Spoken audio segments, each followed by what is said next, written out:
नयाँ प्रधान न्यायाधीश आफू अनुकूलको प्रधान न्यायाधीश छान्ने परम्पराको सुरुवात हुन्छ, जसले कन्स्टिट्युसन पाउने होइन।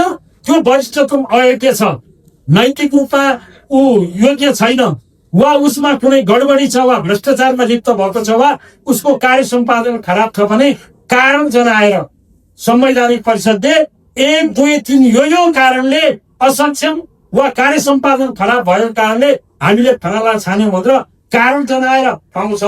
तर कारण नजनाइकन पिक एन्ड चुज गर्ने परम्परा बसालियो भने हरेक आवधिक निर्वाचन मार्फत नयाँ प्रधान न्यायाधीश आफू अनुकूलको प्रधान न्यायाधीश छान्ने परम्पराको सुरुवात हुन्छ, जसले कन्स्टिट्युसनलिजम, रुल अफ ल र डेमोक्रेसी धरातल। यसको पनि फेरि अब यति चाहिँ भन्दै यसको पनि सुरुवात त नलगे पालादेखि भएको हो नि होइन।